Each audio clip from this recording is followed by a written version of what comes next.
Progress on the status of the African child has been reported over the past decade, but glaring challenges still remain. Reports from various quarters watching the status of the African child still carry damning statistics. The latest by UNICEF and UNESCO says sub-Saharan Africa is still home to more than half of all the out-of-school children of primary school age in the world.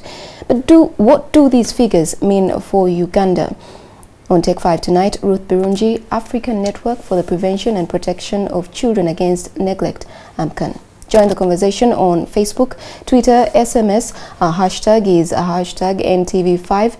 Get us on our Facebook page on NTV Uganda fan page.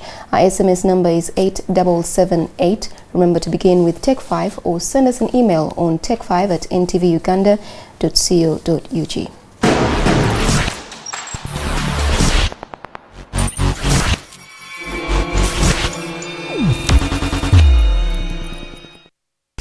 Well, in the studio with me is Ruth Birungi from ANNPCAN. Welcome to NTV Take 5. Thank you so much. We will start right off with your assessment of the African child. Do you share the same thoughts with the other organizations that have carried out research on the African child?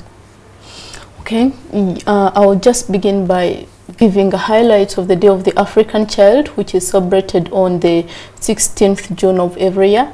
And each year we have a thematic area to talk about highlighting the key issues that affect the African child. And it is based on the reflection of the struggles the children in Africa have been going through, beginning with the children in South Africa who participated in the apartheid, and they were actually killed as they were struggling for access to education. And this struggle has been going on. It was celebrated first in Africa in 1992, and for the last 22 years we've been celebrating this. And each year we talk about the key issues that affect the African child. What is the key issue for this year? This year we are talking about access to education, providing friendly, free and compulsory education for all the children in Africa, and particularly in Uganda. Oh, that will take us from the first question that we will take from our Facebook page. We have Kato Muhammad, who is asking, how has ANNPCAN tried to solve the problem of primary school dropouts? Okay. The issue of primary school dropout in Uganda is still high, as the report by UNESCO and UNICEF. We acknowledge that almost the total of 87% of the children are dropping out of school. But we know that the interventions that we have been doing at ANNPCAN, which could be a lesson to the country, we've been working to look at the issues of child-friendly.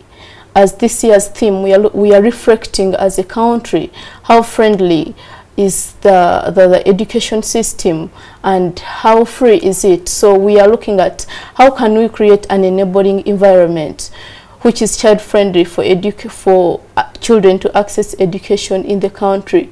And one of the key issues that we are looking at is to enable children to study in a free environment school. And this, when you say free environment school, what does that mean? We are talking about an environment which is friendly, which is not intimidating to the child, and where children can easily discuss issues that affect them without intimidation. So we work to create child rights clubs in schools to empower the children so that they can easily communicate with their teachers. The reporting mechanism, we put in place the letter link boxes, and these are simpler mechanisms where the children can report issues of violence. As you've seen, we've been launching the child helpline together with UNICEF and the government, where these issues that even come out of the school can be reported through the child helpline.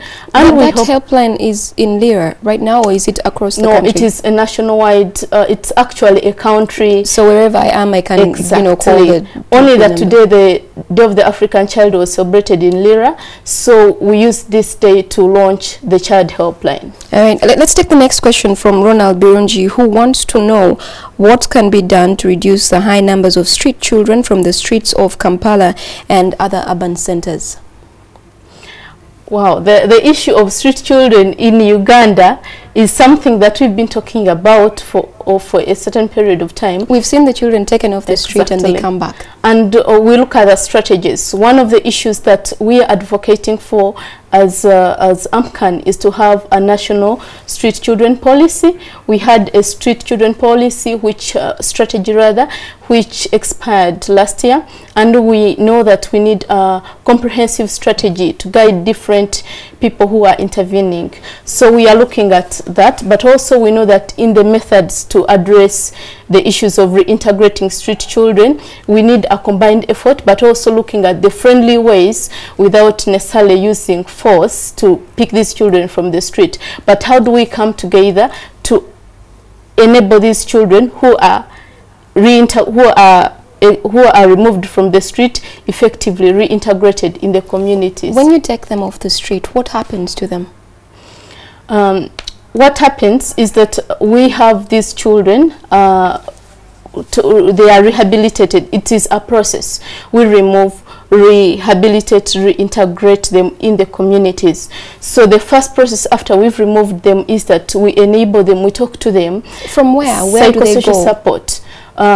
As an organization, we have the reception centers that where we put these children, and we want these good practices to be taken over by the government, because it is the primary role of the government to enable these children not to be on the street. So we are working closely with them so that these good practices we have identified that we know work very well can be integrated in the national street children policy, so that we know that if these children are removed on the street, they can be put in the reception centers where they are rehabilitated and then they are taken back to their communities. All right, thank you so much. I have been speaking to Ruth Birungi on the subject of the African child as we celebrate the African child today.